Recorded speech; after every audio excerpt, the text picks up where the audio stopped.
것을 내 것이라고 우리 찬양 들으시고 우리 감사합니다. 주님 것을 내 것이라고 고집하며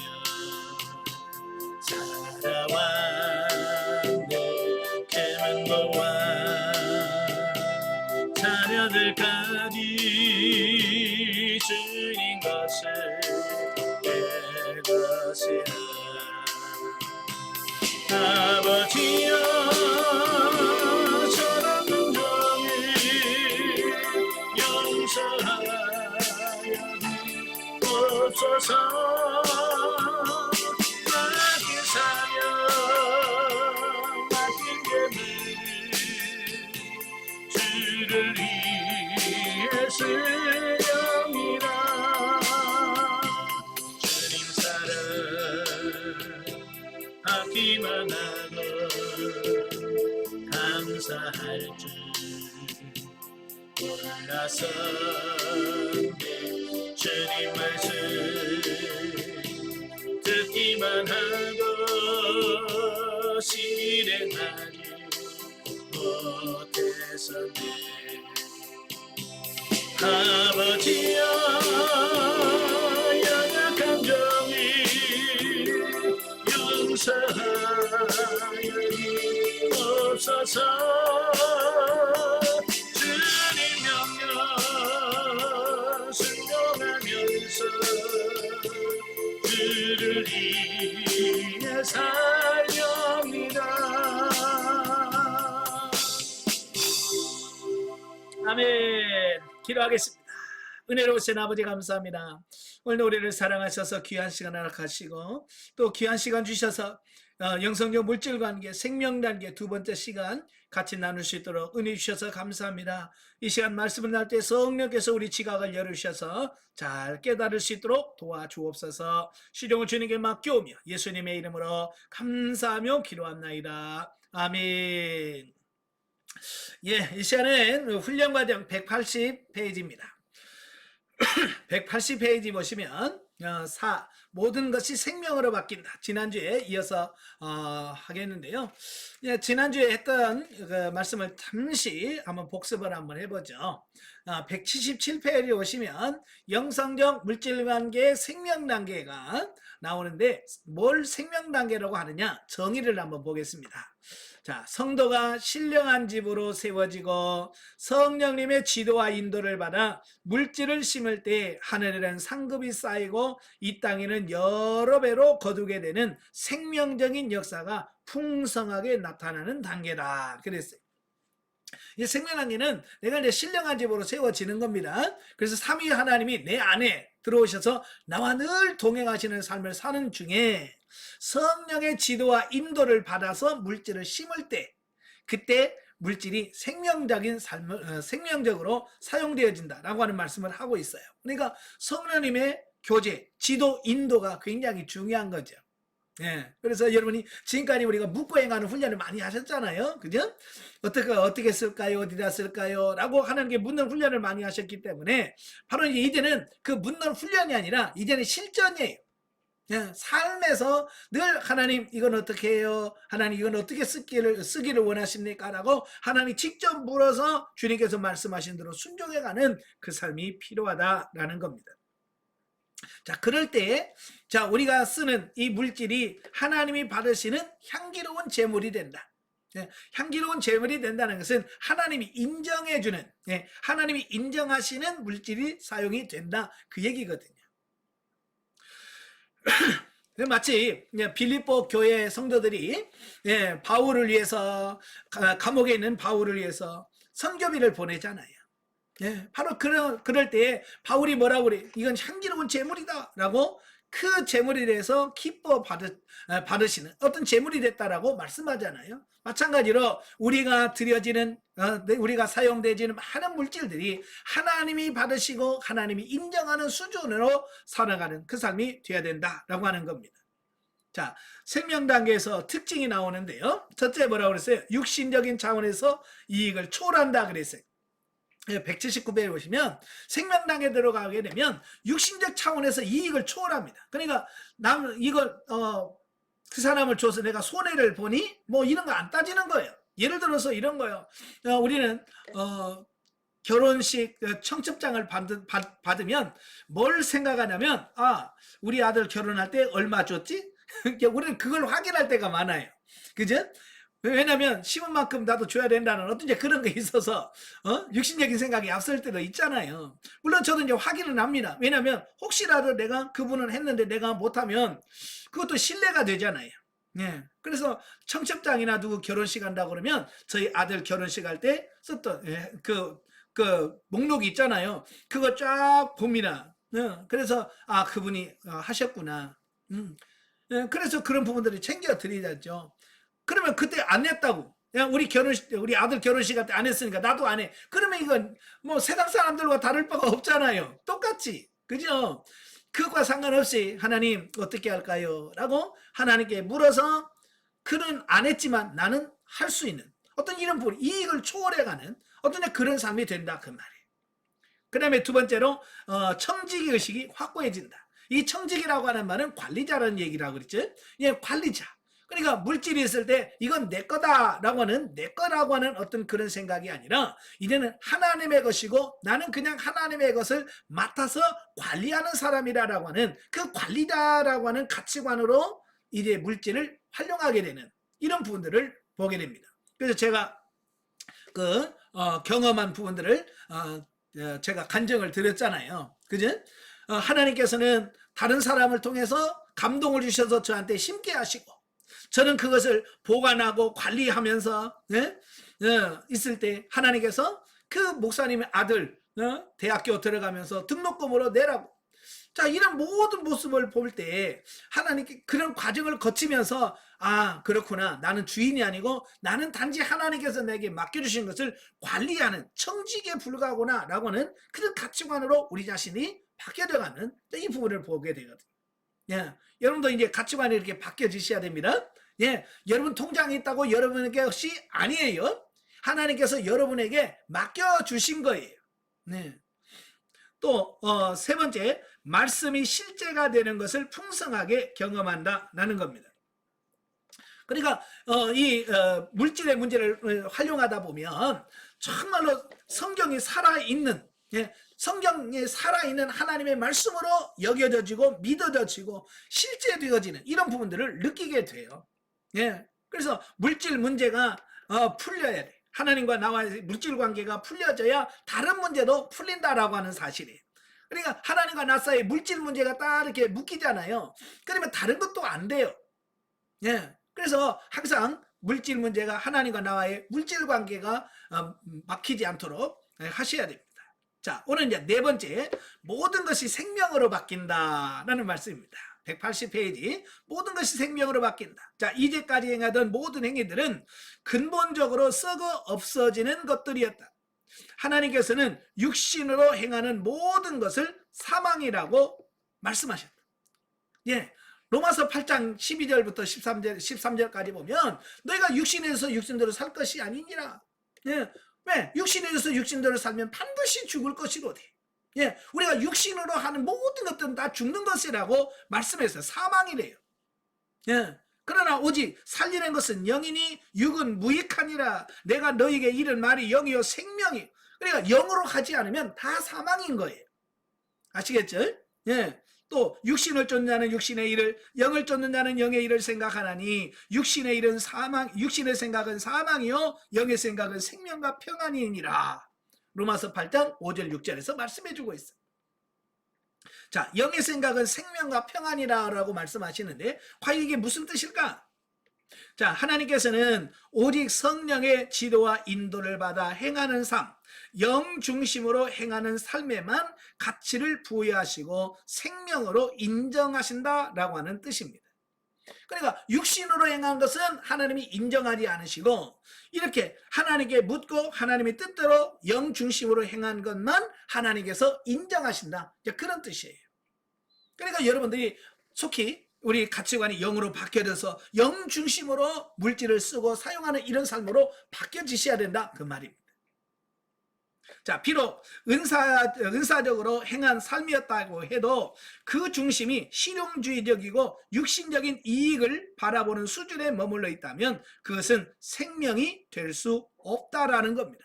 그러니까 내 가치관이 내 거라고 하는 가치관에서 하나님의 것이라고 하는 가치관으로 바뀌어져서 물질을 써야 되는데 아직도 그 가치관이 변화되지 못해서 아직도 내 육신적인 사고와 가치관 안에서 머물러서 물질을 사용한다면 생명이 될 수 없다라고 하는 말씀을 하고 있는 거예요. 그래서 이 가치관의 변화가 매우 중요하다라는 겁니다. 제가 이래 서울에서 강사로 훈련원의 강사로 있을 때 그 목회자분들 모여가지고 전문과정이라고 해가지고 목회자들이 모여서 목회자반 훈련을 하는 이런 반이 있었어요. 이제 거기에서 제가 이제 강사가 돼서 이제 가서 강의를 하는데 제가 이런 얘기를 쭉 했어요. 육신으로 한 것은 사망이다. 영으로 한 것만 생명이다. 이제 그 강의를 쫙 했어요. 이제 강의를 딱 마쳤는데 이제 강의를 마치고 내려오는데 연세가 한 70 다 되신 목사님이 저를 부르시는 거예요. 어이 젊은 목사님 나 좀 봅시다. 그래. 그때 제가 36살인가?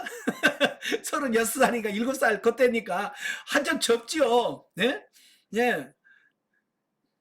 그 목사님이 저보러 젊은 목사님 나 좀 봅시다. 그러니 쭉 하는 말이 그 목사님 하는 말이 뭐냐면 내가 말이야 내가 10억을 들여서 내가 교회를 지었어. 예. 교회를 져가지고 내가 하나님께 바쳤어. 근데 그게 뭐 육신으로 하면 사망이라고? 그 얘기를 하시는 거예요. 네. 그죠? 근데 10억이 아니라 100억을 해서 내가 하나님께 교회를 지어서 하나님께 드렸다 할지라도 그게 육신에서 출발해서 육신으로 행한 거라면 10억이 아니라 100억이라도 의미가 없는 거예요. 그렇잖아요. 그죠? 오직 영으로 한 것만 생명이라고 분명히 말씀하셨잖아요. 그러니까 자기 딴에는 지금까지 살면서 내가 내 재산 10억을 들여가지고 내가 교회를 건축해가지고 하나님께 드렸으니 나는 정말 나는 할 일 잘했어 라고 하는 어떤 긍지를 가지고 살았던 분이에요. 이분은. 근데 제가 강의하면서 그건 사망이요 아무것도 아니라고 얘기하니까 이분이 이제 그게 자존심에 상처가 된 거예요. 자기는 그거 가지고 지금까지 밀고 나왔는데, 네? 그게 다 죽고 썩을 거라니까 이게 이제 바닥부터 흔들려 버리는 거예요. 네? 그러면서 막 그거 가지고 나한테 막 이야기를 하는 겁니다. 내가 이렇게까지 했는데, 이게 죽으면 어떻게 되냐? 이게 사망이 되면 어떻게 되냐라고 막 하더라고요. 그래서 제가 그랬죠. 아니, 그건 제가 하는 말이 아니고요. 성경에서 한 거예요. 제가 그랬어. 예? 이게 제가 내 말이 아니고 그건 내 말이 아니고 성경에서 하는 말씀입니다. 육신대로 하면 반드시 죽는다고 성경에서 그렇게 말씀하셨습니다. 네. 그러니까 그게 납득이 안 되는지 계속 가지고 막 하시더라고. 그 다음 주에 안 보이시더라고요. 그래서 훈련을 그만두셨어. 자, 이건 뭘 말하냐면 이 가치관을 바꾼다는 게 그렇게 쉽지 않아요. 특별히 그렇게 많이 헌금을 하고 이렇게 하신 분들은 그게 마치 공로잖아요. 자기 공로. 그죠? 예, 공로인데 그걸 다 무시하고 다시 시작하려고 하니까 이게 좀 뭐라 할까요? 예, 자기가 믿지는 손해보는 듯한 느낌을 받아요. 사실 저도요. 맨 처음에 영성훈련 받을 때 그것 때문에 많이 고민했었거든요. 이제 제가 이제 영성훈련 막 와가지고 이제 막 훈련 받으면서 너무너무 좋은데, 그죠? 이 훈련이 너무너무 좋은데 이제 강의를 들으면서 막 갈등이 생겨지는 겁니다. 갈등이 뭐냐면 저도 어렸을 때 신앙생활 해왔고 지금까지 신앙생활을 하면서 나름대로 막 없는 중에서도 쪼개서 헌금하고, 예? 제가 전세 빼가지고 건축 헌금하고 막 이런 과정을 거쳤잖아요. 저는 이제 그 신앙생활하면서 나는 그것이 아까 그 목사님처럼 나의 어떤 뭐라 할까요? 자랑, 자부심, 어떤 그런 게 있어요. 나는 교회를 위해서 이렇게까지 했어라고 하는 어떤 그런 긍지를 가지고 목회를 하고 있었거든요. 근데 내가 육신 안에 머물면서 육신으로 행한 모든 것이 죽고 썩는다라고 하니까요. 저도 그걸 다 내려놓으려고 하니까 너무 아까운 거예요. 그지? 이게 내려놓는다는 게 쉽지 않더라고요. 그래서 야, 이거 내려놓기가 참 어렵다. 저도 고민한 적이 있었거든요. 근데 결과적으로는 제가 하나님이 죽어 썩는다고 사망이라고 선언했으면 그런 거다. 그렇게 하자. 주님의 말씀이 진리다. 그래서 내가 아무리 아까워서 이렇게 뭐라도 건질 수 있을까라고 하지만 건질 수 없는 거예요. 왜? 하나님 말씀이 아니니까. 그래서 그 모든 부분을 다 내려놨어요. 그래서 육신이라는 건 다 죽고 썩는 거다. 내가 과거에 했던 모든 것들은 다 그냥 사망으로 갔다라고 치고 오늘부터라도 내가 하나라도 진짜 생명으로 하나를 뭘 하나 하더라도 생명으로 행해야 됐다라고는 결단을 하게 되고 그때부터 하나님께 묻고 하기 시작을 한 거예요. 예, 여러분도 혹시 영성훈련 하기 전에 뭐 자랑할 거 아마 여러분 나름대로 있을 거예요. 그죠? 교회 건축도 뭐 해보신 분도 계실 거고 또 뭐 여러 가지 교회 봉사하면서 많은 부분들도 했을 거예요. 그런 부분들도 육으로 한 모든 것들은 사망이라는 사실을 우리가 기억하시고 이제는 그런 거 내려놓고 이제부터라도 진짜 하나님께 묻고 해서 진리와 생명으로 사는 여러분이 되길 바랍니다. 아시겠죠? 자, 그래서 성장을 강조하는 것이다. 물질 관계가 생명 단계로 들어갔다라고 하는 것은 물질에 관한 모든 가치관이 완전히 영 중심으로 바뀌어 하나님이 원하시는 대로 사용되어 줄 수 있는 좋은 환경과 능력을 부여받았다는 뜻이다. 즉 그대로 행하기만 하면 모두 생명이 되고 상급이 된다라고 하는 사실이에요. 그러니까 우리가 생명 단계에 왔다라고 하는 것은 내가 하나님께 묻고 주의 말씀대로 살면 다 생명이 되는 모든 배경이 다 됐다는 얘기예요. 이제 그렇게 살기만 하면 돼. 근데 문제는 뭐냐면 내가 그렇게 안 살면 아무 의미가 없다는 거예요. 그러니까 생명 단계에 왔다 할지라도 하나님께 묻고 하나님 어떻게 했을까요? 어떻게 심을까요? 라고 묻고 주의 말씀으로 순종해야 생명이 되는데 생명 단계에 왔어도 묻지 않죠? 물질 안 심죠? 순종 안 하죠? 그러면 아무 의미가 없다라는 얘기예요. 아시겠죠? 그래서 여러분들이 생명 단계에 왔다면 정말로 여기 말씀처럼 하나님께 묻고 과감하게 말씀대로 순종하는 이런 삶에 대해서 실제적으로 여러분들의 삶이 생명이 되어지는 그런 은혜가 있어야 될 줄로 믿습니다.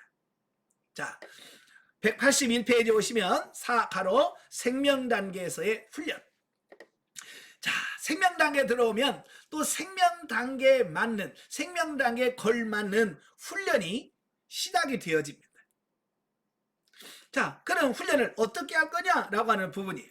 자, 여기 들어가기 전에 우리가 시중에 보면 이 물질에 관한 책들이 참 많이 있어요.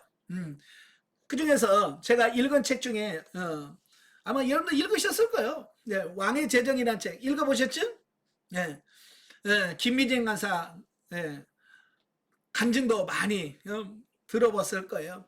이 책을 읽어보면 그렇잖아요. 많은 빚을 지고 정말로 먹을 것도 없는 상황에 처했을 때 그가 작은 거 순종하면서부터 물질을 심고 하다 보니까 심고 거두고 하다 보니까 지금은 그 많은 빚을 다 갚게 되고 이래 풍요한 삶을 살게 된다라고 하는 그 내용이거든요.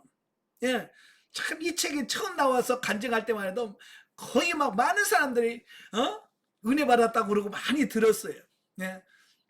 안 들어보신 분 손 들어봐요. 안 들어보셨어요? 안 들어보신 분도 계시구나.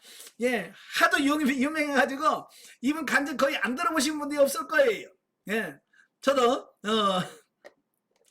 들어봤어요.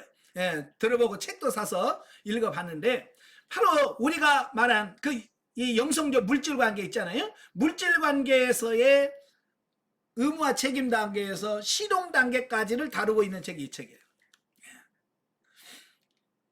네, 그러니까 초기 우리가 영성훈련 받을 때 바로 의무와 책임 단계 1단계와 2단계 네, 실용 단계 네, 물질을 심고 거둠으로써 와 하나님이 주시네 라고 하는 것을 경험하는 그 단계까지를 잘 설명해주고 예를 들어준 게 이 책이에요. 네. 자, 그래서 이 책이 나왔을 때 많은 사람들이 이 책을 보고 따라하고 나도 해봐야지 그랬는데요. 중요한 게 몇 년이 지나니까 그 소리가 쏙 들어갔어요. 왜냐? 사람들은 뭐만 기대하냐면 이 사람처럼 나중에 물질의 복을 많이 받아가지고 나도 부자가 되고 요것을 꿈꾸면서 이걸 한단 말이에요. 하나님의 목적은 그게 아니거든요. 이게 욕심으로 시작했는데 이분은 됐는데 나는 안 되는 거야. 각자 안 되는 거야. 그러니까 몇 번 하다가 에이 안 되네. 그리고 전부 다 포기해버린 거야. 그러니까 이게 되다가 말아버린 거예요. 여러분 끝까지 순종하고 이걸 잘 해야 되거든요. 그러니까 물질의 원리를 알고 영성훈련처럼 그 음악 책임 단계에서부터 가치관부터 바꾸는 훈련부터 해서 하나님이 차근차근 훈련하고 성장해서 우리가 물질의 가치관을 바꾸면서 해야 되는데 그렇지 않고 여기는 욕심에서 시작한 욕심. 대부분의 사람들은 욕심에서 시작된단 말이에요. 내가 빚이 있는데 이렇게 하면 나도 빚 청산하고 저 사람처럼 야 나도 이제 돈 많이 벌어서 부자로 살겠지라고 어떤 욕심으로 시작한단 말이에요. 가치관의 변화가 없이. 그러니까 실패할 수밖에 없는 겁니다. 자, 그 다음에 이 책이 이제 곡간원리라는 책이 있어요. 곡간원리. 자, 제가 우리 교회에서 자꾸 심고 거두는 훈련을 이야기하니까 그게 이제 거슬리는 분이 계셨어요. 맨날 목사님이 심으라고 한다고, 네? 그래서 이 책을 저한테 사서 선물을 줬어요. 이 말은 무슨 말이에요? 목사님 가르침이 잘못된 거예요. 근데 그걸 답으로 깨달으라고 이 책을 사서 저한테 선물로 줬어요. 그래서 읽어봤어요. 그냥 일부는 도움이 돼요. 네. 원리는 이해가 돼. 그런데 문제는 뭐냐? 성경적 가르침과 영성적 가르침과 이건 약간 다르다라고 하는 거예요. 이 곡간원리라고 하는 것은 사람의 곡간에다가 늘 뭘 쌓아놔야 된다는 거예요. 이 곡간을 다 비우면 안 된다는 거예요. 네. 그래서 다 쓰면 안 되고 곡간에다가 뭘 쌓아놔야 돼. 기본적으로 갖고 있는 게 있어야 된다라고 하는 원리예요. 근데 우리는 그런 거 아니잖아요. 심어라. 네. 이 창고를 다 털어서라도 하나님의 뜻에 순복해서 심을 때는 심어야 된다. 이렇게 이야기하니까 약간 곡간 원리하고 우리 이 영성적 원리하고는 많이 좀 잘 안 맞는 경우가 있습니다. 자, 그 다음에 이 축복된 삶이라는 책이 있어요. 축복된 삶. 제가 이걸 추천하고 싶은 책 중에 하나예요. 축복된 삶.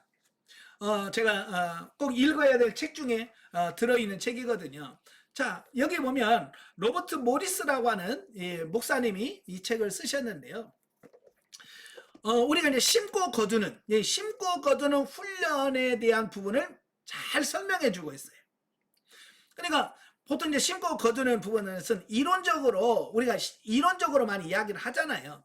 근데 이분은 이론이 아니라 실제로 자기가 삶 속에서 실천해 보는 겁니다. 실천해 보니까 하나님께서 더 항상 좋은 걸로 주시더라는 겁니다. 이분이 이제 처음 깨달은 게 뭐냐면 자기 차가 있어요. 자기 차가 있는데 그 어떤 목사님이 차가 없어. 근데 그분이 차가 필요한 거예요. 그래서 자기 차를 그냥 그분한테 섬겼다는 거예요. 네. 미국은 차 없으면 못 살잖아요. 그죠? 대중교통이 우리만큼 이렇게 발달되지 않고요. 그래서 차가 다 있어야 된다는 거예요. 근데도 이 목사님은 자기보다도 그 목사님이 더 필요할 것 같아서 그분 목사님에게 자기 차를 그냥 줬어요. 자기네 차가 없잖아요. 그런데 자기 차가 없는데 시간이 지나니까 얼마 후에 어떤 분이 그보다도 자기가 준 차보다도 훨씬 더 좋은 차를 자기에게 주시더라는 거예요. 이분이 나는 이렇게 줬는데 하나님은 더 좋은 거를 주셨네? 라고 하는 지금 원리를 깨달은 거예요. 심으니까 거둔다라고 하는 어떤 이런 원리와 비슷한 거예요. 예. 그래서 그분이 이걸 경험하고 나서 이거 주면 하나님께서 더 좋은 걸로 주신다는 그 원리를 이해하게 되고, 그래서 이분은 이제 삶 속에서 계속 다른 사람들에게 심는 이런 삶을 사는 거예요. 물질이 있을 때 그 물질을 가지고 돕고 막 하다 보니까 하나님께서 더 좋은 것으로 하나님은 항상 내가 심는 것 이상으로 더 좋은 걸 주시더라. 자기가 경험하고 체험한 것을 간증식으로 기록해 놓은 책이 이 책이에요. 예.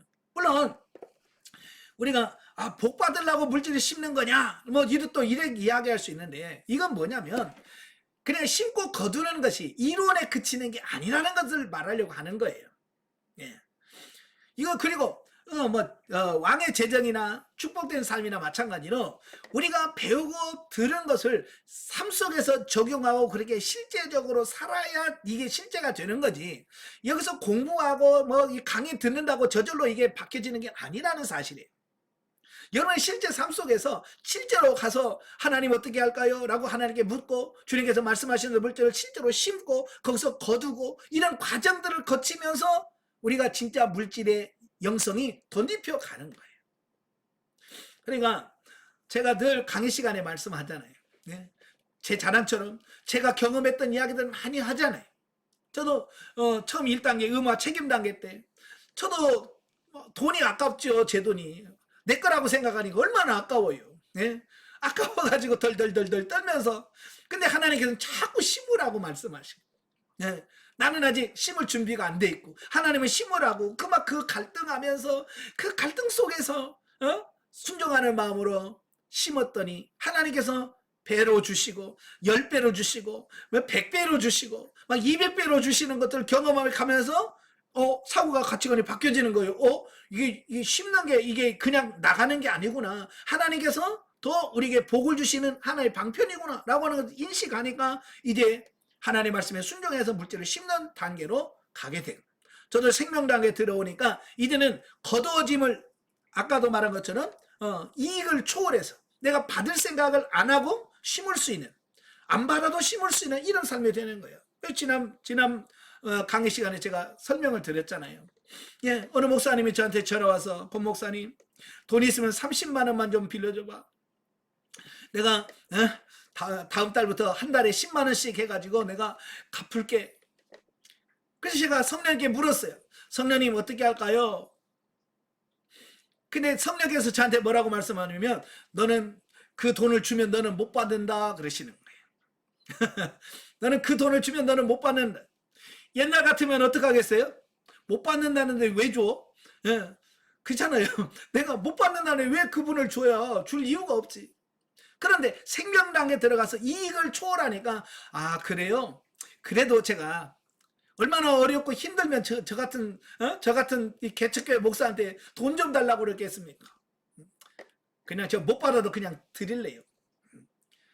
그래서 못 받는다고 성령께서 하셔도 그냥 심을 수 있게 되어지고 지금 25년이 돈 빌려준 지가 22년 3년 돼 지금도 못 받았어요. 네, 한 달에 10만 원씩 해서 3개월에 갚는다고 하더니 지금도 안 갚아. 지금까지 내가 못 받았다고 그 목사님 나쁜 목사님이라고 안 해.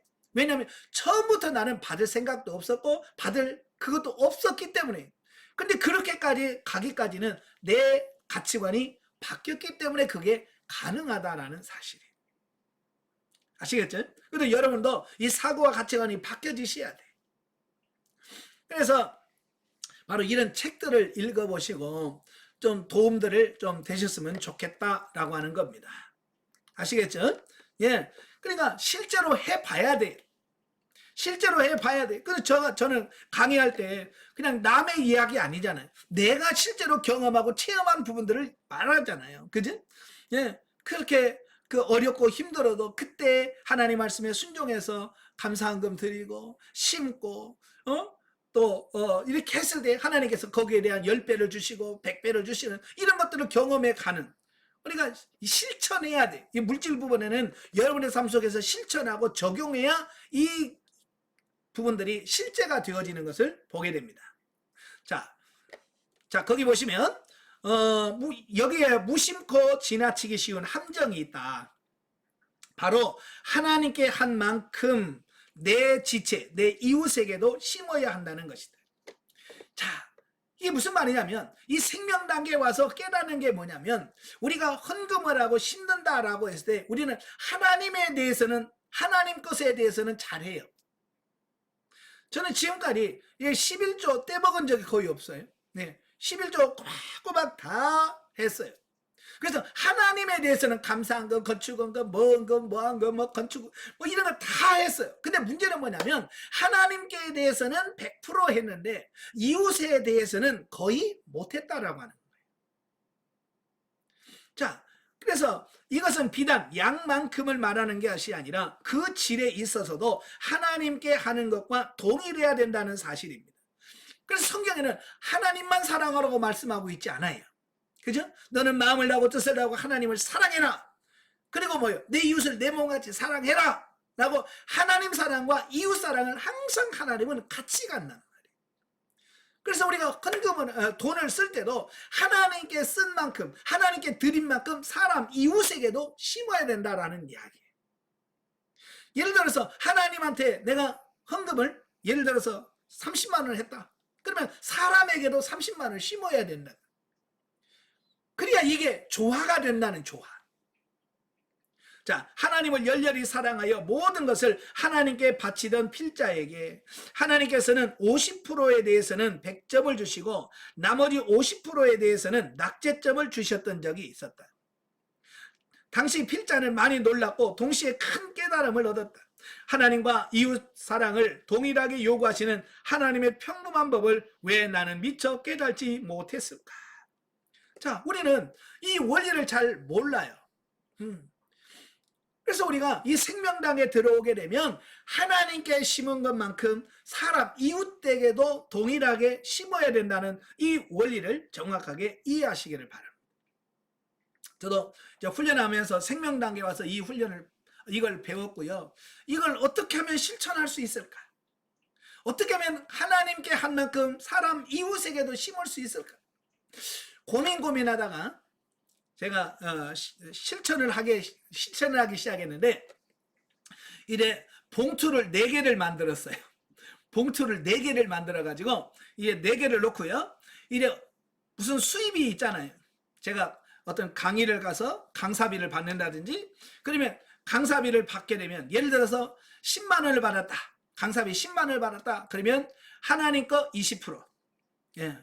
하나님 거 봉투에다가 20%를 넣어요. 그러니까 10분의 1은 11조고 10분의 1은 또 하나님 앞에 심을 거고 그 다음에 20%는 2만 원은 사람에게 심을 거 이웃에게 심을 거 봉투에다 넣어요.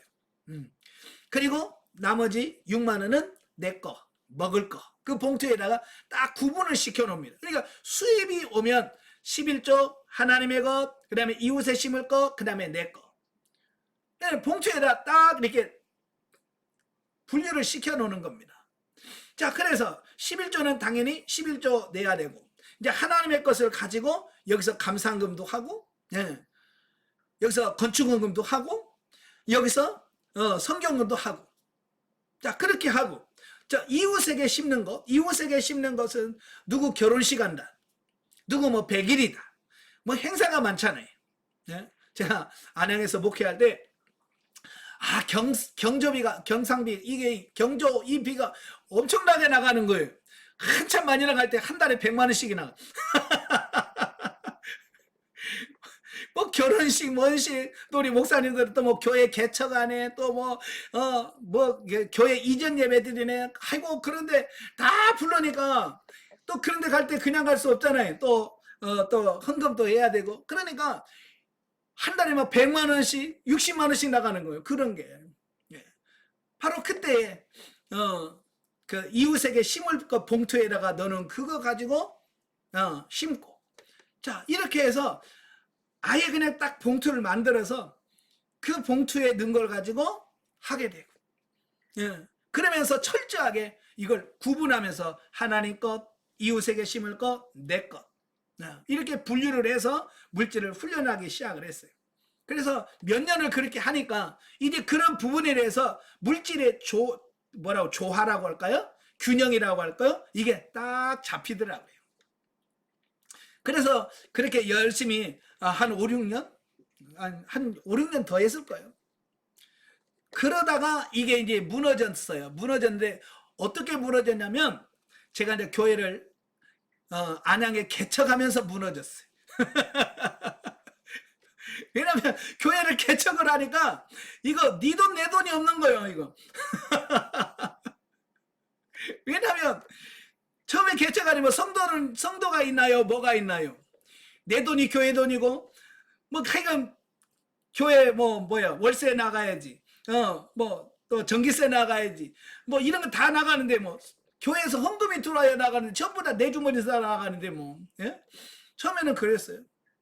그래서 서울에 훈련원에 제가 나가서 강의도 하고 그러면 한 달에 한 120만 원 받아요. 예. 그럼 120만 원 받아가지고 오면 11조 떼고 나서 쓰려고 하면 뭐 교회 월세 나가야지, 전기세 나가야지, 뭐지 나가지, 그러면 싹 나가면 뭐 없어요. 예. 그러면서부터 이게 하나님의 이거 분류하는 이게 무너졌어요. 예. 교회 하면서부터. 왜? 내 돈이 없으니까. 예. 지금도 마찬가지예요. 지금도 정말 수입이 있을 때 하나님 것, 이웃에 심을 것, 이게 구분을 못하는 이유가 그게 내 것이 없기 때문에 그래요. 지금도 그래요. 지금도 한 달에 한 번씩 광주에 가서 집회를 하면 강사비를 20만 원 받아요. 20만 원 줘요. 예, 20만 원 하면 5만 원은 떼어서 다음에 갈 때 그 교회 감사한금하고 15만 원 남잖아요. 그 15만 원 나오면 저는 15만 원을 그냥 하나님께 다 드려요. 네. 내 돈이라고 생각 안 해. 내 거라고 생각 안 하고 그냥 하나님께 다 드려버려요. 네. 그냥 내 거라는 게 없어요. 지금은 거의 다 어떤 수입이 어느 분이 오셔서 목사님 도서비 하세요 라고 10만 원 주면 네 감사합니다. 그러고 바로 하나님께 다 드려요. 네. 그러니까 11조 개념이 없어져요. 네 거 내 거 개념이 하나님 거 내 거라는 개념이 없어져 버렸어요. 지금은. 네. 그래서 어느 분이 저한테 그래요. 목사님은 11조 하세요. 저한테 그래요. 제가 그래서 아니요 저 11조 안 해요. 그러니까 그분이 깜짝 놀래요. 아니 목사님 왜 11조 안 해요? 그래요. 그래서 예, 저 11조 안 하고요. 저는 10에 9조, 10에 10조예요. 내가 그랬어. 왜? 들은 거 그냥 그대로 그냥 하나님께 다 드려버리니까. 뭐 11조 하나님 거 내 거 이게 그런 게 없어요. 그냥 하나님께 다 드리고 그냥 필요하면 하나님 하서 하면 진짜 우리 저 같은 경우는 제가 사례비 100만 원 받으면 우리 교회 안 돌아가요. 예, 제가 우리 교회에서 사례비를 100만 원 받으면 우리 교회 안 돌아가. 그러니까 최소한의 지금 우리 교회에서 제가 받는 것은 생활비를 받아요. 생활비라는 것은 먹고 쓰고 하는 이거 먹고 주로 보면 먹는 생활 식비죠. 예. 한 달에 많이 쓰면 20만 원. 예. 많이 쓰면 20만 원, 적게 쓰면 10만 원. 그게 써요. 뭐 먹는 거 둘이 먹는 거 얼마나 든다고? 별로 드는 거 없어요. 예. 그 나머지는 전부 다 하나님을 위해서 사용하는 거예요. 예. 그래도 어때요? 거기에 대해서 제가 아이고 나는 사례비도 못 받고 그런 생각 없어요. 참 하나님께 감사하고 기뻐하면서 이 사명을 감당하는 거예요. 그러니까 이 물질의 가치관이 내 거라고 하는 가치관에서 하나님의 것이라고 하는 가치관으로 바뀌니까 그런 삶을 살 수 있게 되어지는 이 부분을 보게 됩니다. 그렇다고 해서 제가 굶기를 합니까? 뭘 하기를 합니까? 나는 안 굶어요. 네. 예. 이 가치관의 변화가 그래서 중요한 거예요. 그래서 생명당에 들어오게 되면 이제 하나님의 것 하나님께 드리고 또 이웃을 심을 것 또 이웃을 심고 또 나를 위해서 심을 것 심고 하는 이런 부분들을 살아갈 수 있는 어떤 그런 단계가 되어지더라라는 겁니다. 자, 거기 마태복음 22장 37절 40절에 보면 예수께서 가라사대 내 마음을 다하고 목숨을 다하고 뜻을 다하여 주 너희 하나님을 사랑하라 하셨으니 이것이 크고 첫째 되는 계명이요 둘째는 그와 같으니 내 이웃을 내 몸과 같이 사랑하라 하셨으니 이 두 계명이 온 율법과 선지자의 강령이니라. 예. 이제는 하나님을 섬겨 사랑하고 이웃을 사랑해야 될 이 균형 잡힌 삶이 되어야 된다. 아멘. 그래서 여러분 이웃에 대해서 얼마나 심습니까? 저도 참 물질에 대해서는 할 말이 참 많은데요. 저는 사실 물질에서 그렇게 자유를 누려본 적이 없습니다. 왜냐하면 어렸을 때부터 늘 물질에 어찌 보면 매여 산다고 할까요?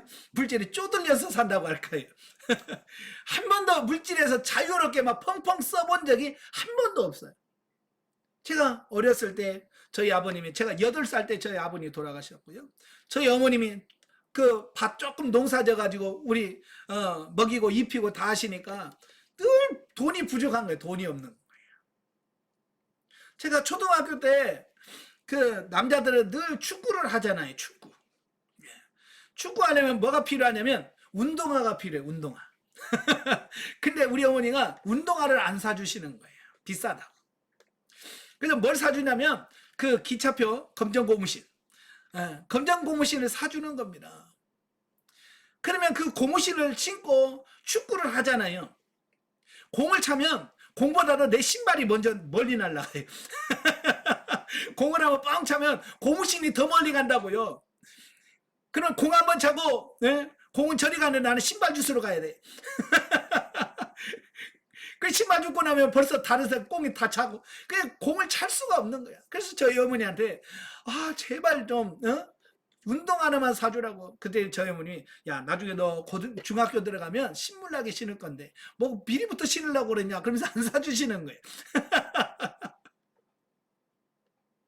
중학교 때 거리가 있어요. 예, 중학교하고 거리가 멀어서 자취를 했어요. 자취. 예. 내가 밥을 해먹으면서 주일날 김치 반찬 좀 싸갖고 가가지고 일주일에 내가 밥 해먹고 토요일날 왔다가 또 주일 지나고 또 반찬 싸갖고 가고, 이제 중학교 1학년 때부터 저는 밥을 해먹고 살면서 이렇게 자취를 했어요. 자, 그러니까 갈차비가 30원이에요. 버스비가 가는데 30원, 오는데 30원. 그러면 저희 어머니가 저한테 60원을 줘요. 일주일에 60원을 줘. 그러면 갈차비 30원, 올차비 30원. 용돈은 하나도 없어. 그러면 일주일에 그 30원 이거 쓰면 안 돼. 왜 갈 때, 집에 갈 때 이거 없으면 2시간을 걸어가야 돼. 그러니까 그걸 못 쓰고. 예? 자, 그러면서 제가 그렇게 살을 살았어요. 예? 그러다가 고등학교도 3년 자취했지요. 또 바로 고등학교 졸업하자마자 취업을 해서 1년 동안 있다가 또 군대 갔죠. 군대 갔다 와서 이제 돈 좀 벌까 그랬는데 바로 신학교 들어갔잖아요. 군대 제대하자마자 이제 돈 벌려고 직장을 구하는데 아무리 직장을 구해도 안 돼요. 그래서 하나님을 막 기도하다가 신학하라는 또 하나님 음성을 들어서 이제 신학교에 들어갔잖아요. 그러니 뭐 더 돈이 딸리는 거죠. 돈은 못 버는 데다가 돈은 쓸 때만 계속 생기고. 그래서 계속 그렇게 힘들게 살았어요. 제가 결혼을 신학교 3학년, 신학생 3학년 때 했거든요. 3학년 때 했는데 제가 그때 교육전도사로 교회에서 사역을 하고 있었는데 교육전도사의 사례비가 얼마였냐면 한 달에 5만 원이었어요. 5만 원. 5만 원 받고 전도사 사역을 하면서 결혼식을 했어요. 그래서 결혼식을 하려고 이제 방을 얻어야 돼. 신혼방을 얻어야 되는데 뭐 돈이 있어야 얻지요. 그래서 100만 원에 5만 원짜리 월세를 얻었어요. 100에 5만 원이에요. 그러니까 사례비 받으면 그 월세 딱 내면 10원도 없는 거예요. 자, 그렇게 시작을 했어요. 그러니까 물질에 얼마나 제가 매여 있겠어요. 그죠? 그런 저를 하나님께서 물질에 자유하도록 만들려고 하니까 정말 하나님께서는 영성훈련 받자마자 하나님께서 저에게 물질의 훈련을 참 많이 시키셨어요. 왜? 제가 그렇게 어렵게 살다 보니까 이게 돈을 한번 이렇게 딱 주잖아요. 주면 안 놓아. 왜냐면 어릴 때부터 이게 나가면 언제 들어올지 모르거든요.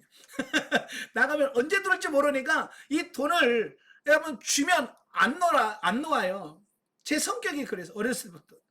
예. 목회하면서도 그렇게 되더라고요. 그래서 하나님께서 이 훈련을 받으면서 그걸 풀어서 다른 사람에게 베푸는 사람으로 바꾸기를 원하셨던 거예요.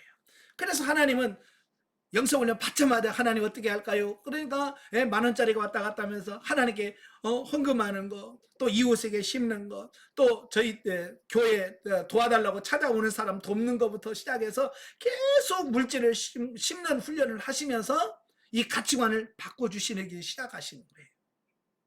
그러다가 제가 생명당에 왔을 때 어느 날 생명단계에 왔을 때 성령께서 저를 찾아오셔서 뭐라고 말씀하냐면, 이래 네가 생명단계에 왔으니 너희 부모 어머니에게 용돈을 드려라 라고 말씀을 하시는 거예요. 네. 어머니한테 용돈을 드리라는 거예요. 그 전까지는요, 제가 어머니한테 용돈을 드릴 수 있는 환경이 아니었어요. 계속 교회 개척을 하면서도. 네. 그래서 어머니한테 용돈을 드리지 못하고 도리어 어머니한테 늘 받아 쓰는 입장이었어요. 예. 그런데 어느 날 명절날 내려가려고 하니까 성령께서 그러시는 거예요. 이번에 명절에 가서 너희 어머니한테 용돈을 드려라. 근데 돈이 있어야지. 성령께서 용돈을 어머니한테 드리라고 하는데 돈이 있어야죠. 돈이. 그때 LG 카드가 있었거든요. 그래서 카드를 가지고 가서 현금 서비스를 받았어요. 현금 서비스 20만 원을 받았어요. 그래서 20만 원을 받아가지고 봉투에다 넣어가지고 명절을 보내러 시골에 내려갔죠. 내려가서 이제 저희 어머니한테 그 용돈을 드리니까 저희 어머니 막 팔짝팔짝 뛰시는 거예요. 내가 너를 도와줘야지. 내가 너를 도와줘야지. 어떻게 네가 나를 돕냐. 개척교회 얼마나 어려운데. 네? 그러면서 안 받으시는 거예요. 그래서 제가 설득을 했죠. 괜찮아요. 저요. 이제 하나님이 복 주셔서 이제 어머니가 저 안 도와주셔도 돼요. 하나님이 저 복 주셔서 사실은 아니거든요. 사실은 지금 그런 환경이 아니야. 나도 지금 현금 서비스 가져왔다니까. 예? 그런데 어머니한테 난 현금 서비스 가져왔어요 라고 하면 어머니가 그 돈 받겠어요? 안 받으시지. 예. 그래서 아니에요. 하나님이 날 축복하셔서 이래 물질에 걱정 안 하셔도 돼요. 어머니 이제 저를 위해서 물질 안 하셔도 돼요. 예. 그렇게 하고 그 20만 원을 처음으로 드렸어요. 한편으로는 너무 기쁘고 감사한 거예요.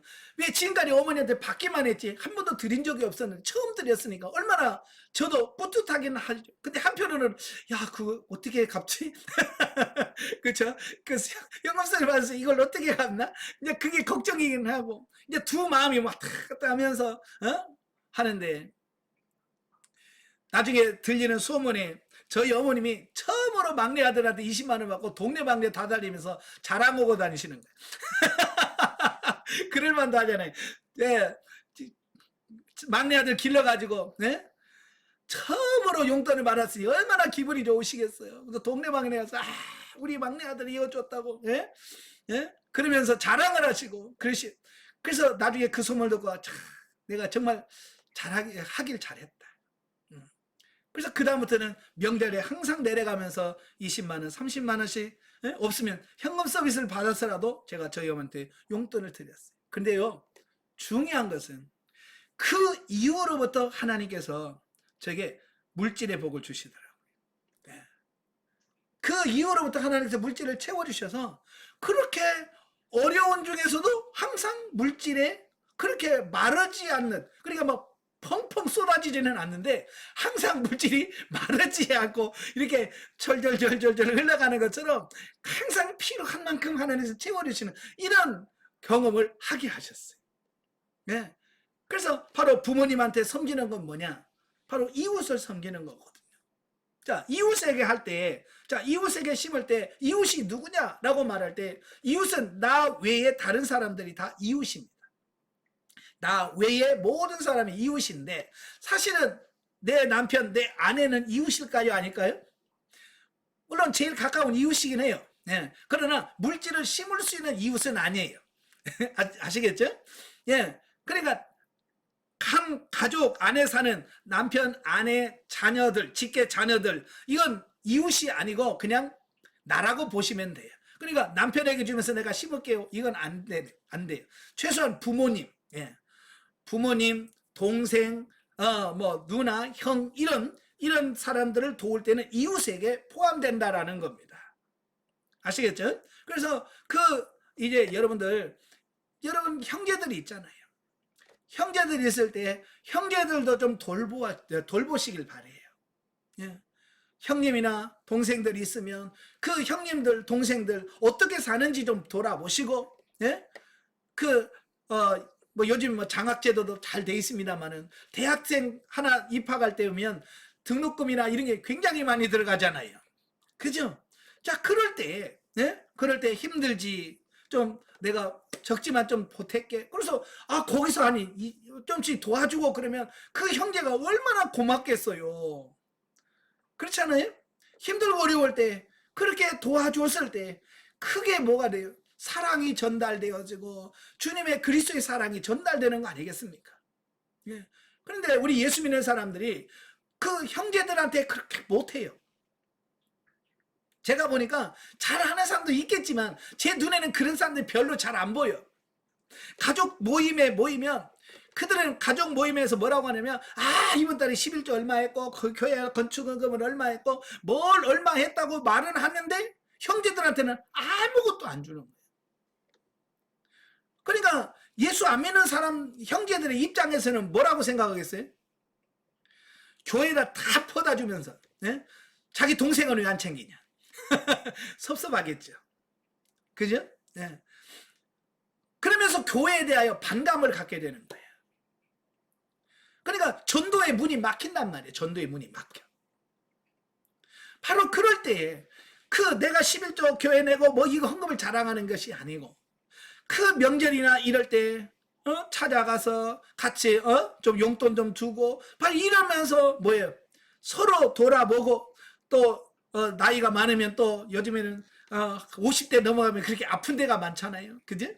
아파서 병원 입원하면 그냥 입원했어? 건강하길래 기도할게. 그러지 말고 예? 가서 좀 가서 찾아보고 또 봉투도 좀 주면서 좀 맛있는 거 좀 사서 이면서 좀 수술비도 좀 도와주고 이러면서 그래야 전도의 문이 열릴 거 아니에요. 예? 그게 뭐예요? 그리스도의 사랑을 전하는 거잖아요. 물질을 심으면서 말로만 하지 말고.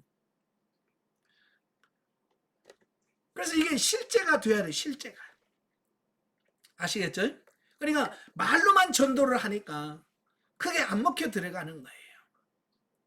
그래서 열심히 이제 이웃에게 많이 심으시기를 바랍니다. 그리고 명절 같은 데는 꼭 가족들 찾아뵙고 부모님 찾아뵙고 인사하고 꼭 그런 거 하십시오.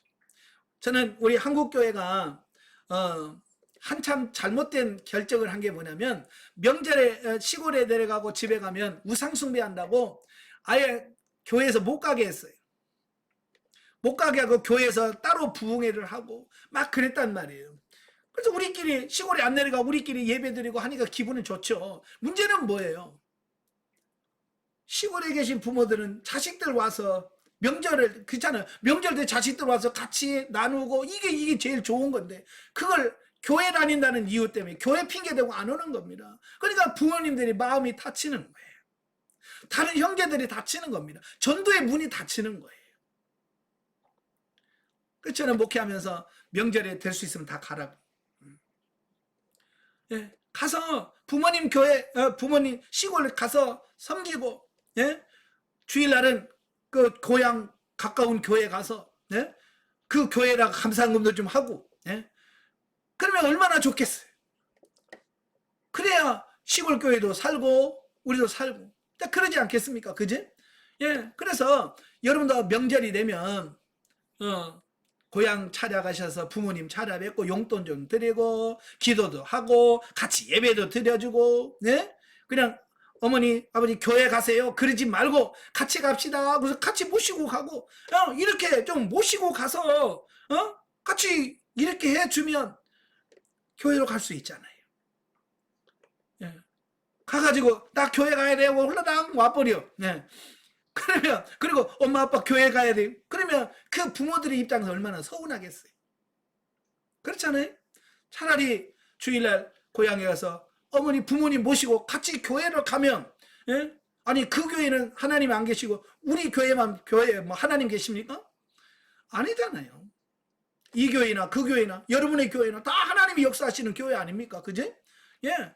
그 명절 같은 데는 그렇게 해서 가족들을 좀 전도할 수 있는 이런 길이 열려져야 돼요. 너무 그런 부분에서 우리 한국교회가 너무 열려지지 않은 닫힌 마음을 갖고 있어서 참 어려운 점이 많습니다. 자, 여러분들 좀 열린 마음을 갖고 행하시길 바랍니다. 아시겠죠? 자, 5 결론에 대한 부분을 보겠습니다. 결론. 자, 그 밑에 성경 구절이 있는데요. 고린도후서 8장 1절부터 15절 말씀인데요. 자, 형제들아, 하나님께서 마게도냐 교인들과 주신 은혜를 우리가 너희와 알게 하노니, 환난의 많은 시련 가운데서 저희의 넘치는 기쁨과 극한 가난이 저희로 풍성한 연보를 넘치도록 하게 하였느니라 그랬어요. 자, 여기서 그 예루살렘 교회가 기근으로 인하여 엄청나게 어려운 시기였어요. 그래서 예루살렘 교회를 돕기 위한 구제 헌금을, 사랑의 헌금을 하기로 작정을 했죠. 그래서 이 마게도냐 지역은 바로 빌립보 교회, 그다음에 데살로니가 교회, 자, 이런 교회들이 마게도냐라는 지역에 있는 교회들이거든요. 자, 그 교회에서 예루살렘 교회 성도를 돕기 위한 구제 헌금을 했어요. 예. 그리고 고린도 교회도 여기 동참하길 원했고요. 예. 그래서 그들이 드린 헌금을 가지고 사도 바울이 3차 전도여행을 마무리하고 예루살렘 교회에 가서 그 헌금을 전달했습니다. 바로 이제 그 부분을 얘기하면서 뭐라고 말하냐면, 우리는 보통 헌금이라든지 이런 구제라든지 이런 걸 말할 때 우리는 무슨 말을 많이 하냐면, 저도 옛날에 그랬습니다. 뭘 있어야 하지. 그런 말 많이 하거든요. 여러분도 그런 말 해요, 안 해요? 뭘 있어야 하지. 네, 없는데 뭐 라고 할 수 있어요. 그런데요, 사실 찾아보면 얼마든지 할 수 있다는 거예요. 사실 이 마게도냐, 빌립보 교회나 데살로니가 교회 성도들도 뭐 재벌 없었어요. 다 가난한 사람들이에요. 다 가난한 사람들인데 도리어 그 많은 극한 가난이 저희로도 풍성한 연보를 넘치도록 하겠다라는 겁니다. 가난하다고 안 내는 게 아니라 더 그 가난하니까 가난한 사람의 마음을 알잖아요. 그죠? 가난해 보니까 가난이 얼마나 힘든 줄 알잖아요. 그러니까 가난한 사람들은 남을 도울 때 정말로 최선을 다해서 돕습니다. 참, 저도 보면 이 목회를 하다 보니까 그런 게 있어요. 뭐냐면 좀 돈 좀 있고 물질 있는 분들이 헌금을 많이 할 것 같지요. 안 그래요. 돈 있고 물질 있는 사람 헌금 안 합니다. 잘. 네. 진짜 짜요. 근데 이렇게 헌금을 하는 사람들 보면 가난한 분들이에요. 그리고 목사님 제가 식사 데리고 갈게요 라고 오시는 분들 보면 그렇게 막 풍요롭지 않는 분들, 심지어 어떤 분들은 내가 도와줘야 될 사람들이 와가지고 목사님 제가 식사 데리고 갈게요 이런단 말이에요. 처음에는 저 그것 때문에 얼마나 부담되는지 몰라. 아니 내가 사줘야 되는데 그분이 식사 데리고 간다니까 이게 미안해서 밥을 못 얻어 먹겠는 거야 이게. 예. 그래가지고 처음에는요 이 원리를 이 영성훈련 안 받을 때는요 이 핑계 대고 저 핑계 대고 바쁘다고 안 갔어요. 예.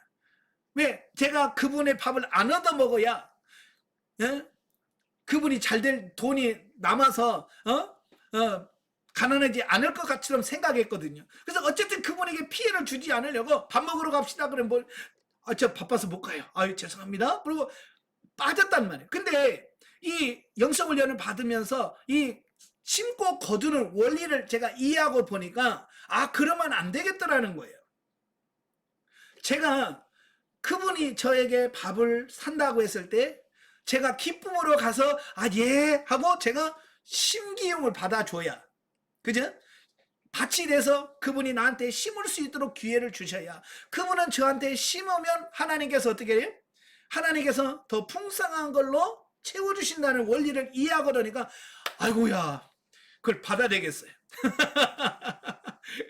그 원리를 이해하니까 그분은 가난하니까 나한테 심어서 하나님이 더 많은 풍성한 것으로 그분을 채우기를 원하는데 내가 심기용을 받지 않으니까 그분은 하나님의 복을 받아야 되는데 받지 못하는 이런 부분을 보게 되어지는 거예요.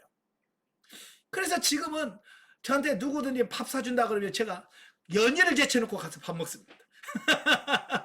왜? 그분이 뭐 맛있는 거 사주고 뭐 비싼 거 사줘서가 아니에요. 왜냐하면 그분은 그분이 심을 수 있는 밭이 되어주는 거예요. 그래서 그분을 축복해 줍니다. 하나님께서 심어 싸우니 거두게 해주시되 30배, 60배, 100배로 채워주시기를 원합니다. 예. 자, 그러면서 하면 시간이 지나면 그렇게 어렵고 힘들었던 부분들이 물질적으로 조금씩 여유로워지는 이런 부분들을 보게 돼요.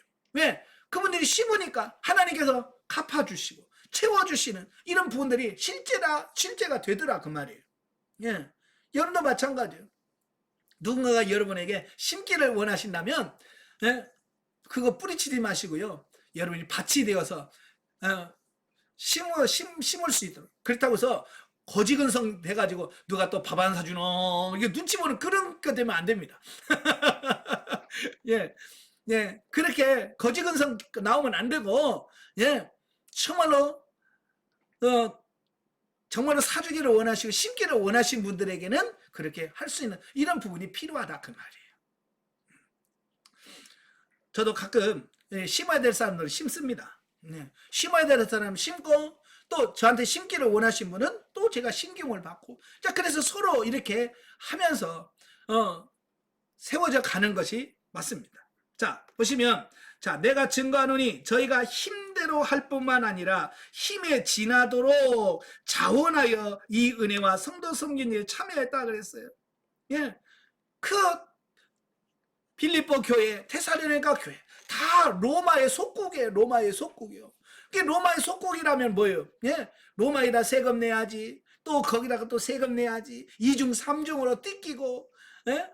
가난한 데다가 이렇게 뜯기고 나면 뭐 남는 게 없잖아요. 뭐 요즘 직장 생활 하시는 분들 그잖아요. 뭐 세금 떼고 뭐 떼고 차 떼고 포 떼면 진짜로 여러분이 주머니에 들어온 거 얼마 안 되잖아요. 예. 그래서 지금 여러분 많이 들어오는 거예요. 옛날에 그 로마 시대는 그 세금 걷는 게 이익이 장난이 아니요. 예. 바로 그런 가난은 자기도 어려워. 자기도 힘들어. 그럼에도 불구하고 그 영혼을 사랑하는 마음으로 정말 힘에 겹지만 그런 힘에 지나도록, 예, 힘에 지나도록 자원해서 순종했다 그 말이에요. 우리가 우리에게 간절히 구하니 우리의 바라는 것뿐만 아니라 저희가 먼저 자신을 주께 드리고 또 하나님의 뜻을 쫓아 우리에게 주었도다. 자, 여기서 뭐예요? 헌금을 할 때 하나님은 먼저 자신을 드리는, 여러분, 이 헌금이라고 하는 것은 사실은 나를 대신해서 드리는 게 헌금이잖아요. 사실은 나를 드려야 돼. 그죠? 나를 제물로 드려야 되는데 나를 제물로 드릴 수가 없어서 나를 대신해서 드리는 게 헌금이에요. 구약시대는 제물로서 소, 염소, 양이었잖아요. 그죠? 내가 죽어야 되는데 내가 죽으면 안 되잖아. 그래서 내가 죽어지리 하냐고 대신 양이 죽어지고 염소가 죽어지고 소가 죽어짐으로, 예, 제사가 됐단 말이에요. 그러나 신약시대는 이제는 소나 염소가 양이 아니라 이제는 물질로 헌금으로 내 자신을 대신해서 드리는 것이 헌금이에요. 그러니까 여러분들이 주일날 가서 하나님께 헌금을 드릴 때 그 헌금은 뭐냐? 나를 드려야 될 나를 대신해서 드리는 겁니다. 여러분, 하나님께서 돈을 원하시겠어요? 나를 원하시겠어요? 하나님은 여러분 돈 줘봐요. 하나님 돈 줘봐요. 하나님 안 받으셔. 예, 왜냐면 하나님은 쓸 데가 없어, 돈. 그렇잖아요. 여러분이 하나님을 헌금하면 하나님 그 돈 가지고 아이스케끼를 사드시겠어요? 뭐 땅을 사시겠어요? 아니 천지 만물이 하나님의 것인데, 하나님은 돈이 필요 없으신 분이요. 하나님은 뭐가 필요하냐? 돈이 필요한 것이 아니라 헌금을 드리는 나를 받기를 원하시는 거거든요. 예, 가끔 보면 사람은 안 오는데 헌금만 오시는 경우들이 있어요. 가끔 그러죠. 아, 내가 이번 주일날 어디 가서 내가 교회 못 가니까 집사님 내 거 헌금 좀 내줘. 그래서 헌금만 오고 사람은 안 오는 경우가 있어요. 예? 예, 그 재정하다 보면 안 왔는데 헌금은 있네. 이제 그런 경우도 있잖아요. 예? 자, 그걸 하나님께서 기뻐하실까? 하나님은 물질을 원하는 게 아니라 우리 자신을 원하는 거예요. 나 자신을 원하는 거예요. 여러분도 그래서 항상 신명기에 보면 11조를 드리든 뭘 드리든 그 드리는 게 아니, 드리기 전에 먼저 그 물질에 자기 신앙을 고백하는 겁니다. 예, 자기 신앙을 거기다 다 고백을 하고 그걸 드리는 겁니다. 그건 뭐냐? 자기 믿음을 드리고 신앙을 드리고 자기 모든 고백을 드리는 거거든요. 여러분도 마찬가지. 돈만 홀딱 던지지 마시고 거기다가 여러분의 자신을 얹어서 하나님께 드리시길 바래요. 자, 이러므로 우리가 디도를 권하여 너희 가운데 시작하였은즉 이 은혜를 그대로 성취케 하라 하였도다. 오직 너희는 믿음과 말과 지식과 모든 간절함과 우리를 사랑하는 모든 일에 풍성한 것 같이 이 은혜에도 풍성하게 할지니라. 내가 명령으로 말하는 것이 아니요 오직 다른 이들의 간절함을 가지고 너희의 사랑의 진실함을 증명코자 함이로다 그랬습니다. 자, 여기서 내가 명령하는 것이 아니다. 예, 바울이 내가 사도니까 헌금 얼마씩 내? 일괄적으로 100만 원씩 내? 이게 아니라면 이건 헌금이 아니에요. 이 강요하는 것은 헌금이 아닙니다. 예, 내가 자발적으로 이 안에서 하나님의 은혜에 감사해서 드려지는 게 헌금이지. 예? 강제로 예를 들어서 장로는 500, 권사는 300, 집사는 200, 이렇게 해가지고 이렇게 하는 건 이건 헌금이 아니에요. 그건 하나님이 기뻐하는 게 아니야. 하나님은 자원해서 자발적으로 자원해서 하는 것을 기뻐하신다라고 하는 겁니다. 그래서 하나님 뭐라고 그래요? 예? 강제로 하는 게 아니라 즐겨내는 자를 기뻐하신다. 즐겨내는 자. 예. 즐겁게 기쁨으로 내는 것을 하나님께서 기뻐하신다라고 말씀하고 있습니다. 자, 우리 주 예수 그리스도의 은혜를 너희가 알거니와 부유하신 자로서 너희를 위하여 가난하게 되심은 그의 가난함으로 인하여 너희로 부유하게 하려 하심이니라. 이 일에 내가 뜻만 보이노니 이것을 너희에게 유익함이라. 너희가 1년 전에 행하기를 먼저 시작하였을 뿐만 아니라 원하기도 하였은즉 이제는 행하기를 성취할지니 마음에 원하는 것과 같이 성취하되 있는 대로 하라. 할 마음만 있으면 있는 대로 받으실 터이요 없는 것은 받지 아니하시리라. 예, 여기서도 마찬가지. 하나님은 하려는 마음 중심을 기뻐하는 거지 양을 그렇게 기뻐하는 게 아니라는 거예요. 근데 우리는 자꾸 뭐에다 관심이 있냐? 양에다가 초점을 맞춰요. 예. 하나님은 뭐요? 할 마음만 있으면 있는 대로 받으시는 거예요. 없는 것 안 받으시는 거예요. 가끔 이제 이런 상담이 와요. 이번에 교회에 헌금을 해야 되는데 대출을 받아서 해야 되는가? 대출 받아서 헌금을 해야 되는 게 옳은가라고 하는 어떤 그런 부분에 대해서 상담을 온 경우가 있거든요. 예. 물론 성령께서 나를 시험하시고 훈련하실 때는 그렇게 할 수도 있습니다. 저도 저희 아까도 얘기했죠. 저희 어머니한테 그 용돈을 드리는데 이해가 없잖아요. 그러니까 나를 훈련하시고 연단하실 때는 그렇게 카드로 서비스를 받게 하셔서 하게 하실 때도 있습니다. 예. 그렇지만 계속해서 내가 감당할 수 없는 대출을 받아가지고 하게 되면 이게 더 좋은 것보다 마이너스가 될 때도 많아요. 그러니까 그런 부분들은 정말로 하나님이 원하셔서 하는 거냐 아니면 내가 그냥 이 안에서 그냥 충동적으로 하는 거냐 이런 부분을 잘 구분해서 정말 하나님이 나를 훈련하시고 나를 세워갈 목적으로 하나님께서 하신다 그러면 순종해야죠. 예. 그렇지만 어떤 일시적인 흥분이라든지 감정에 의해서 하면 그건 아니죠. 그래서 그런 부분들을 잘 조명해서 분별해서 해야 된다 그 말입니다. 자, 그래서 이는 다른 사람들을 평안하게 하고 너희는 곤고하게 하려는 것이 아니요 평균케 하려 함이니. 자, 이게 무슨 말이냐면 헌금을 해서 구제를 하는 것은 좀 있는 사람들이 내서 가난한 사람들에게 줌을 통해서 있는 사람과 없는 사람을 평균 이걸 만드시려고 하는 하나님께서 보편적으로 모든 사람들이 행복한 삶을 살기를 원하는 게 하나님이 원하시는 거예요. 예, 지금 우리 민주주의가 참 어려운 게 뭐냐면 빈부의 격차가 너무 심하다는 거예요. 그죠? 있는 사람은 너무 많고 없는 사람은 너무 없고. 그래서 이 차이 때문에 이 하나가 안 되는 이런 경우들이 많거든요. 그래서 하나님은 뭐냐, 있는 사람은 좀 내놓고, 예, 그래서 내놔서 가난한 사람이 나눠줌으로 인하여 평균, 그게 너무 부자도 없고 너무 가난한 사람도 없는 그런 세계를, 세상을 하나님께서는 원하신다는 거예요. 그래서 이제 너희의 유효한 것으로 저희의 부족한 것을 보충함은 후에 저희 유효한 것으로 너희 부족한 것을 보충하여 평균하게 하려 함이라. 그러니까 이런 거잖아요. 항상 내가 부자라고 항상 부자일 수 없고, 내가 가난했다고 해서 항상 가난할 수 없어요. 그죠? 처음에는 이렇게 부자, 가난한 사람이 있다가 몇 년 후가 되면 이게 역전될 수 있단 말이에요. 가난한 사람이 부한 사람이 될 수 있고, 부자가 망해서 더 가난해질 수 있단 말이에요. 바로 그럴 때에, 옛날에 내가 있을 때 도와주면 어떻게 돼요? 이렇게 반대가 있을 때 이 사람이 다시 도와줄 수 있잖아. 그죠? 그래서 서로 이런 유효해서 서로 돕고 해서 이게 서로 균등해지는, 이걸 하나님께서 원하신다는 겁니다. 이게 사랑이에요. 아시겠죠? 예. 자, 뭐라고 했어요? 기록된 것 같이 많이 거둔 자도 남지 아니하고 하였고 적게 거둔 자도 모자라지 아니하였느니라.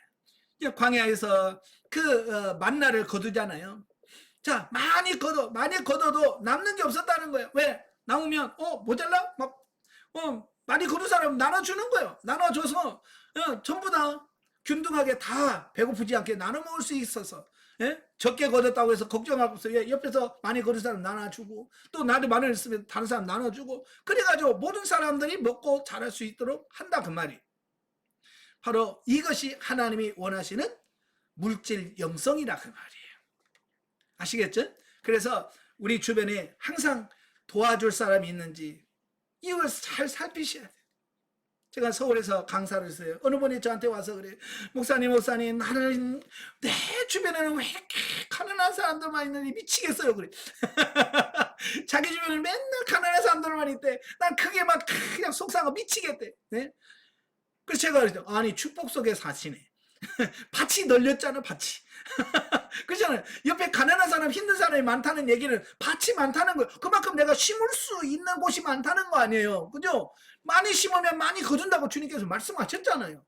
예, 밭이 많은데 기분 나빠요? 예, 하나님께 기도하면서 어떻게 심을까요? 감정이 아니라 정말 하나님의 진리대로 묻고 심어 보세요. 예, 얼마나 감사합니까?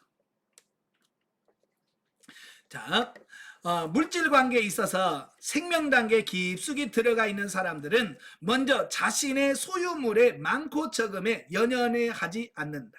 많으면 많은 대로, 적으면 적은 대로 하나님 원하시는 뜻에 따라 사용한다라고 하는 겁니다. 예, 제일 제가 생명 단계에 들어와서 정말 너무 감사한 게 뭐냐면, 옛날에는 돈이 있으면 뿌듯하고 돈이 없으면 조금 뭐예요? 주눅든다고 할까요? 이제 그런 물질의 유무에 따라서 이게 좀 변동이 있었다고 한다면, 지금은 그런 게 많이 작아졌다는 거예요. 지금은 전혀 없는 건 아니에요. 돈이 없으면 저도 약간 걱정은 되긴 해. 아, 이게 돈이 없는데. 예, 잠 못 자거나 그러지는 않고요. 그냥 여기서 돈이 좀 없네 라는 염려, 그런 게 조금 생기긴 해요. 옛날처럼 막 이게 쿵쿵쿵 하지는 않아요. 예. 그러나 그 돈이 많고 적음, 그런 부분에 그렇게 연연하지 않고 어쩌면 물질의 유무를 초월하는 어떤 그런 부분이 되어지더라라고 하는 사실이에요. 그러니까 물질의 자유함을 갖게 되는 거죠. 자, 오히려 환난과 시련 가운데서 하나님께 드리고 이웃에게 심는 것을 기쁘게 여기고 영광스럽게 생각한다. 또한 그런 사람들은 물질을 드리기 이전에 먼저 자기 자신이 하나님께 드려진 바 된 것을 안다. 성도는 영적으로 거듭날 때 이미 하나님의 소유가 된 것이다. 그때 이미 우리 전부가 하나님께 드려진 바 되었던 것인데, 영적으로 미숙한 우리가 그 진리를 깨달지 못하고 육신적으로 행했던 것이다. 아멘. 자, 이게 뭐냐면 이 원리를 의미하는데요. 자, 지금은 노예 제도가 없잖아요. 그러니까 이 말씀을 이해하는데 좀 어려워요. 왜? 노예 제도가 없으니까. 그러나 바울 시대는 이 노예 제도가 있었기 때문에 이 바울이 이렇게 썼을 때 다 이해가 됐어. 라고 이해가 됐어요. 왜냐하면 그때 당시는요, 노예로 은 30이면 그냥 젊은 청년 하나 살 수 있는 돈이거든요. 예. 근데 은 30 주고 노예를 사오면 그 노예가 하는 모든 것은 다 주인 거예요. 왜? 돈을 주고 샀기 때문에. 그러니까 이 노예가 예를 들어서 기술이 좋아가지고 한 달에 막 뭐 100개 많은 돈을 벌어. 많은 돈을 벌면 우리는 이렇게 생각할 거 아니야. 돈 많이 벌어가지고 주인한테 자기 몸값 30세겔 주고 그냥 자유하면 되지 라고 생각할 수 있겠지만, 그 종으로 팔려가는 그 순간 그 사람의 모든 재능, 기술, 모든 것은 다 누구 거예요? 주인 거예요. 그러니까 그 사람이 아무리 하루에 100세겔을 벌어도 그건 다 주인 거지, 그 노예 것이 아니에요. 그래서 노예는 스스로 자기가 벌어가지고는 노예에서 벗어날 수가 없고, 오직 다른 사람이 노예 몸값을 주고 사서 자유를 주는 길밖에 없는 겁니다. 예, 그러니까 스스로는 노예는 자기 노예에서 벗어날 수가 없는 겁니다. 바로 이 원리를 잘 알고 있다 그 말이에요. 그래서 바울은 이제 주님이 피값을 주고 우리를 샀다는 거예요. 우리를 샀기 때문에 이제는 내 것이 없어요. 다 뭐예요? 하나님의 것인 거예요. 예. 여러분 거 있어요, 없어요? 여러분 거 있어요, 없어요? 여러분 것이 다 누구 거예요? 하나님의 거라니까요. 왜? 피값을 주고 샀기 때문에 노예가 가지고 있는 모든 것은 뭐예요? 주인 거예요. 그러니까 우리가 가진 모든 것은 하나님의 것이라 그 말이에요. 이 사고와 가치관으로 우리가 바뀌어지셔야 돼요. 그래서 아직도 네 거, 내 거, 하나님 거, 내 거 이거 따질 정도 되면 아직 이 가치관의 변화가 조금 덜 된 겁니다. 아시겠지? 하나님이 나를 사는 순간, 내가 거듭나고 중생하는 순간 나는 이미 다 예수께 팔려버렸어. 그래서 하나님의 것이 돼버린 거야. 그러니까 내 돈, 내 생명, 내 몸 다 내 거 아니야. 전부 하나님의 것이 돼버렸다는 거예요. 그러니까 모든 것을 다 하나님께 드릴 수 있는 어떤 이런 부분이 된다는 거예요. 자, 그러므로 우리가 이제 생명 단계에 들어가 우리의 자신과 우리의 소유물에 대한 가치관이 올바르게 정립되어 감에 있어서 하나님과 사람 앞에서 물질을 사용할 때 먼저 나 자신이 드려진 바 되었다는 사실을 바르게 알고 마음판에 새김으로 우리의 전 생애가 하나님의 뜻에 합당한 삶이 되어야 할 것이다. 할렐루야. 예? 예, 이런 나는 주님께 팔린 자예요. 그래서 주님 것이에요. 그래서 어찌하든지 하나님의 뜻에 합당한 삶을 살려고 몸부림치고 사는 저와 여러분들이 되셔야 된다 그 말입니다. 아시겠죠? 예. 그래서 내 거는 없어요. 내 건 없고 전부 하나님의 것이에요. 예. 그러니까 그 고백이 되어지는 거예요. 10에 10조? 드릴 수 있는. 옛날에는 그게 안 돼요. 하나님 것은 11조고 10에 9는 내 거고. 옛날에는 그게 그랬기 때문에 11조가 되는데 이제는 내 것이 하나님의 것이 다 하나님의 것이라고 하는 거니까 10의 9조, 10의 10조를 드리고도 그 당연한 거고 마땅한 거예요. 왜? 내 자체가 하나님의 것이니까. 이런 사고와 가치관으로 여러분이 바꾸신 다음에 이제 삶을 사시기를 바랍니다. 예. 자, 디모데전서 6장 17절부터 19절에 보면 물질로 참된 생명을 취하는 것을 말씀을 하고 있습니다. 예, 거기 보니까 내가 이 세대의 부한자들 명하여 마음을 높이지 말고 정함이 없는 재물에 소망을 두지 말고 오직 우리에게 모든 것을 후히 주사 누리게 하시는 하나님께 두며 선을 행하고 선한 사업을 많이 하고 나눠주기를 좋아하며 너그러운 자가 되게 하라. 이것이 장래에 자기를 위하여 좋은 터를 쌓아 참된 생명을 취하는 것이니라. 그러니까 물질을 가지고 참된 생명을 취하는 방법에 대해서 설명하는데 18절에 선을 행하고 선한 사업을 많이 하고 나눠주기를 좋아하고 너그러운 자가 되라. 그 이웃에 대해서 열심히 심을 때 그게 뭐라고요? 참된 생명을 취하는 것이다 라고 말씀해 주고 있습니다. 예, 어쨌든 이 물질의 가치관이 바뀌어주셔서 하나님과 이웃을 위해서 마음껏 사용하시고 하나님이 기뻐하시는 물질을 쓰시는 여러분 되시길 바랍니다. 기도하겠습니다. 은혜로우신 아버지 감사합니다. 오늘도 귀한 말씀을 들었습니다. 우리가 이 땅에 살면서 물질 없을 땐 참 힘듭니다. 그래서 하나님께서는 심고 거두는 원리를 통해서 우리에게 더 풍성한 삶을 누리기를 원하셨습니다.